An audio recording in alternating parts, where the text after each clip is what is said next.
Bonjour, bienvenue sur PP World. Je suis très heureux de vous accueillir à mes côtés. Ici c'est le Vietnam, ici c'est Hanoï. C'est un grand moment pour vous comme pour moi parce que j'ai beau voyager beaucoup, ah là là, mais qu'est-ce qui tourne dans le monde entier. Jamais je n'étais allé auparavant au Vietnam et croyez-moi, c'est le choc de ma life. D'abord, je vais vous donner des petites infos toutes simples, comme ça je vais un peu jouer le prof. J'adore ça, jouer le prof. Alors ici à Hanoï, il y a 7,1 millions de personnes qui vivent ici. Il y a 12 districts à Hanoï, c'est quand même une très grande ville. Au niveau des religions, c'est important les religions. Ici, il y a des taoïstes, il y a bien sûr des catholiques, je vais vous expliquer pourquoi tout à l'heure, et il y a des confucéens. Alors un truc très important que vous sachiez tout de suite qu'on mette les pendules à l'heure ensemble. Hanoï est tout à fait particulier parce que Hanoï, de 1902 à 1954, était la capitale de l'Indochine française. Il y a beaucoup de choses qui restent de la France ici, ça vous paraît fou, mais quand vous êtes à Hanoï, vous avez des quartiers entiers qui sont des quartiers de maisons coloniales parce que bien sûr, l'influence française, ce n'est pas une influence, c'est une colonisation carrément. Moi, j'ai rien à dire là-dessus, mais enfin, ils se sont pris plein la gueule ici parce qu'ils ont eu des siècles de domination chinoise et après, ils sont quand même taraudés les Français, quoi. Donc, c'était rien de le dire.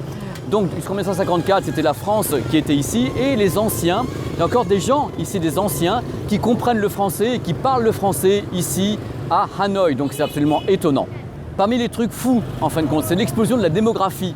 À un moment donné, le Vietnam est devenu la République socialiste et a commencé à prospérer, à ouvrir les frontières à tous les investisseurs avec des avantages fiscaux de tous les côtés, ce qui fait qu'il y a beaucoup de gens qui sont pointés pour monter des entreprises et qu'on commençait à engager des gens. Donc de ce fait, la ville a grossi et donc de Hanoï, maintenant, c'est une énorme ville mais avec une culture, une vie, une fougue absolument incroyable. On sent que la ville veut vivre. Ce qui fascine le plus, c'est le mode de vie des gens. C'est vraiment le mode de vie asiatique comme on le voit dans les films, c'est-à-dire le mode de vie où les gens sont dans la rue, ils mangent dans la rue. Si vous voulez par exemple manger, qu'est-ce qu'il faut faire pour manger? C'est tout simple. Vous avez des petits tabourets au milieu de la rue, vous vous asseyez, quelqu'un vous fait à manger.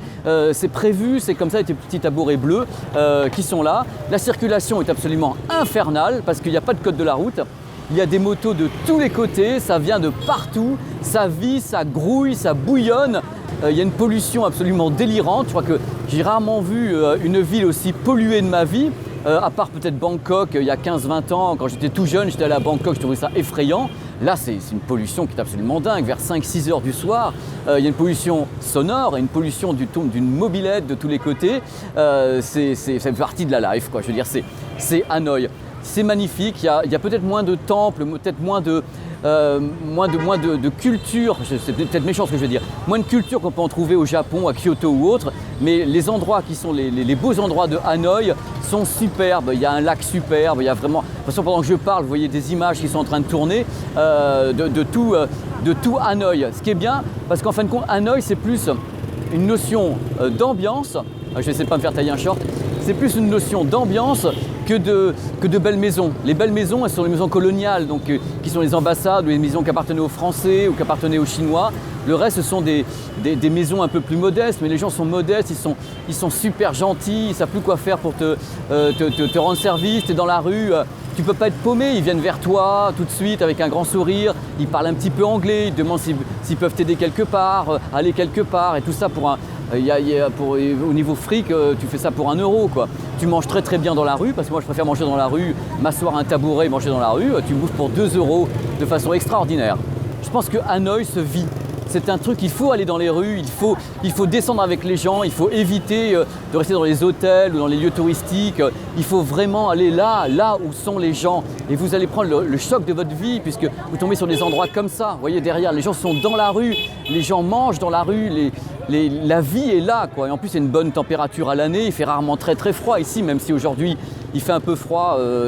C'est quoi? Il va faire tout à l'heure 12 degrés, mais c'est jamais non plus super chaud. Donc c'est une ville qui est agréable pour les gens qui arrivent à supporter le bruit. Alors ça, je vous garantis que là j'ai de la chance, hein. Je me suis un peu éloigné, mais le bruit est juste gigantesque. Et la pollution, je veux dire, à partir de 6 heures du soir, tu as une pollution qui est juste, ça te prend la gorge immédiatement. C'est-à-dire qu'au bout d'une demi-heure, tu as mal à la gorge, tu as envie de gerber. Eux, ils sont habitués, ils ont des masques sur le visage. Mais un occidental qui tombe en plein milieu de Hanoï en descendant de l'avion, d'abord, il est surpris par la population, par le nombre de personnes qui sont en mobilette. Le soir, par contre, il y a des mobylettes électriques pour ne pas faire trop de bruit. Parce qu'il y a un truc très important à savoir, c'est que si dans la journée, c'est comme ça, le soir, à partir de 22h, 23h, la police passe et on voit tout le monde se coucher. C'est-à-dire qu'il y a un silence de mort parce qu'il y a un couvre-feu. Le soir ici, à partir de 23h minuit, il n'y a plus personne dans les rues. Et quand je dis plus personne, il y a uniquement quelques occidentaux qui se font chier parce qu'il ne se passe rien. Il y a la police qui veille et il n'y a plus rien du tout. Je vous demande un truc, c'est vivez-le. Parce que là, j'ai essayé de vous montrer des choses. Regardez, je vous montre des trucs, c'est des mobylettes, c'est de la vie, ça va de tous les côtés.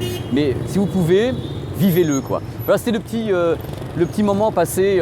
Voilà, j'ai rien d'autre à vous dire parce que j'ai mes petites notes, je prends des notes quand même quelque part, des repères. Mais je vous ai tout dit en fin de compte. Le truc important à savoir, c'est que c'était l'Indochine française. Parce que ça, les gens l'ont peut-être oublié, c'est qu'avant c'était domination française coloniale ici pendant 50 ans.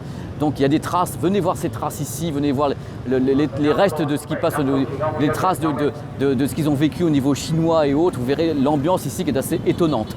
Voilà, c'était PP World sur YouTube, je suis très heureux. Et puis, ça va les gars? Hello. Voilà, ils sont super adorables. Allez, bye bye.